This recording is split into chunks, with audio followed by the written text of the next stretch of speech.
여러분, 국채 시장이 장난이 아니에요. 와, 이게 뭐 이 정도까지 올라가리라고 아무도 상상 안 했을 수도 있습니다. 여러분, 3년 만기 국고채 금리가 2.345%입니다. 2.345%.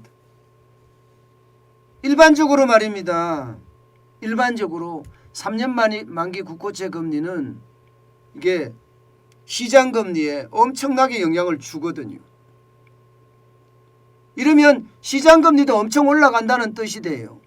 시장 금리도. 예. 어느 정도 수준인가 하면 이 정도면요.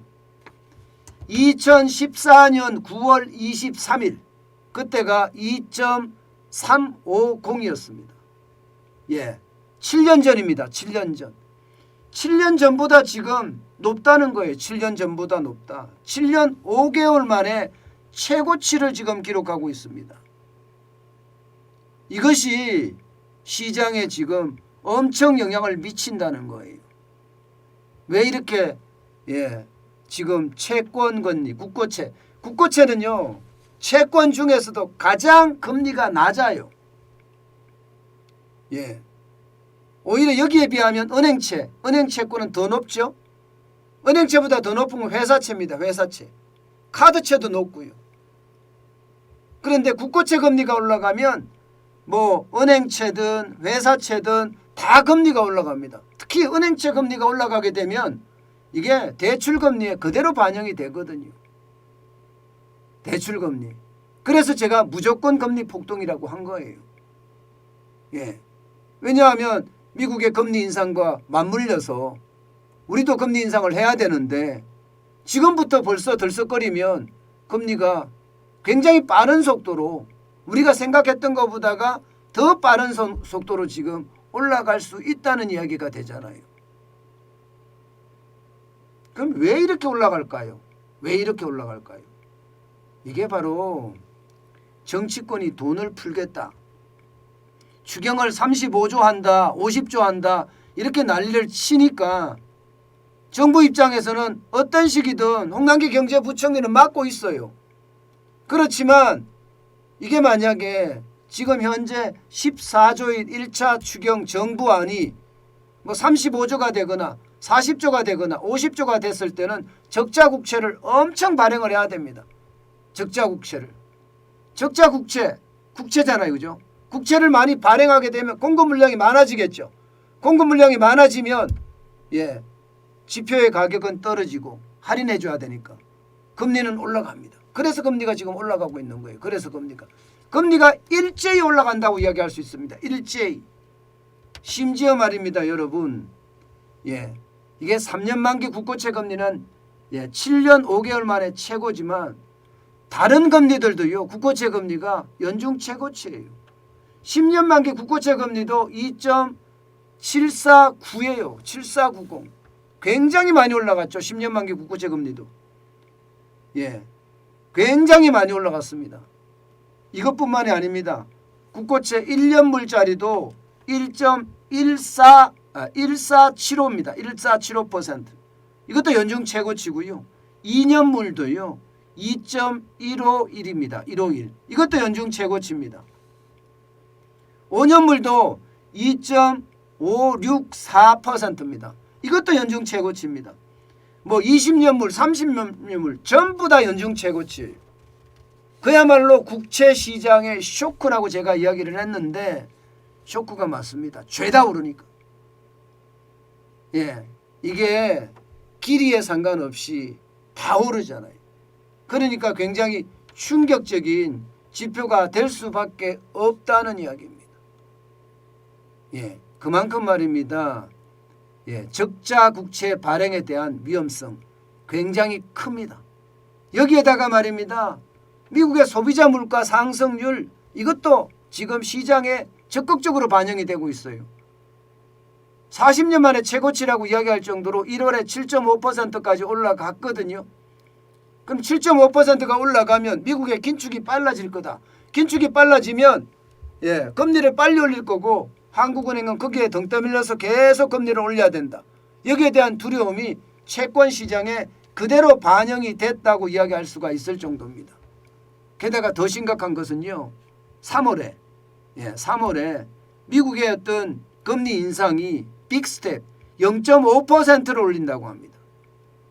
예, 물론 아직까지는 예측이긴 하지만 만약에 빅스텝이 일어났다. 그러면 닷컴 버블 이후에 처음으로 0.5%라는 어마어마한 금리 인상을 하게 되는 거잖아요.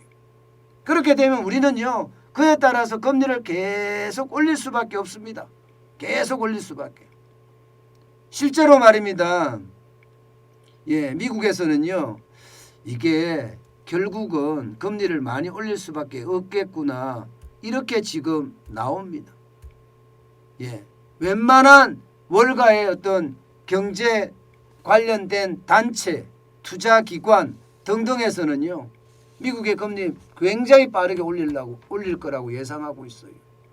그만큼 상황이 굉장히 빨라진다는 거죠. 심지어 말입니다. 미국의 금리를 올해 안에 2% 간다는 거예요. 올해 안에. 여러분 보세요. 지금 미국의 금리는 0에서 0.25인데요. 이걸 2%까지 가면 엄청나게 빨리 올린다는 이야기잖아요. 엄청나게 빨리. 예.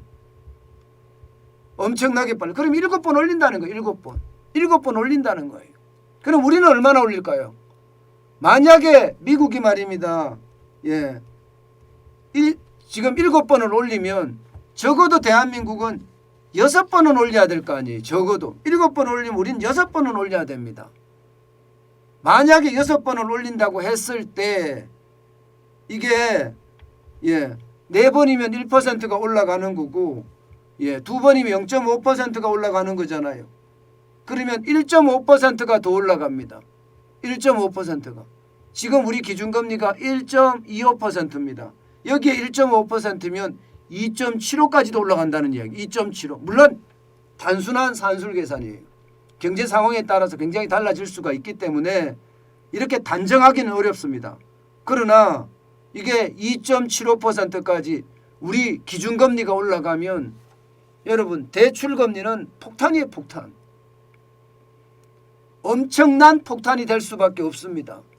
지금 그렇게 예상이 된다는 게 문제예요. 그렇게 예상이 된다는 게. 그만큼 말입니다. 국채 시장에서 쇼크가 발생하면서 금리가 무조건 폭등한다는 등식이 성립이 된다는 뜻이에요. 무조건 금리가 인상한다는 그런 등식이 성립이 된다는 뜻이에요. 그만큼 말입니다. 상황이 좋지 않아요. 저는 경제 상황이 많은 언론이나 혹은 공중파나 혹은 종편이나 기사 나오는 거 보면 굉장히 안정된 것처럼 이야기하는데요. 그렇지 않습니다. 그렇지 않습니다. 이게 여러분 기사의 어떤 톤이라고 해야 되나요? 톤을 낮춰서 기사를 씁니다. 그러다 보니까 마치 좋은 것처럼 보이는데 아니에요. 수출만 보더라도 여러분 느끼시잖아요. 지금 상황이 그만큼 어렵다는 거. 국채 시장만 보더라도 기준금리 올릴 거라는 거 예상이 되잖아요. 그만큼 말입니다. 제가 침소붕대하는 게 아니에요. 저도 절제하려고 굉장히 절제해서 말씀을 드리는 거예요. 공포를 조장한다고 이야기를 자꾸 하니까 제가 이것을 어떻게 하면 절제할 것인가 고민하고 이야기하는 건데도 이 정도입니다. 만약에 제가 고민 안 하고 한다면 충격의 도는 굉장히 클 거예요.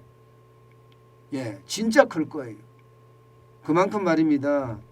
지금 시장에 대한 경제 시장에 대한 위기는 점점 커진다 이렇게 보면 됩니다.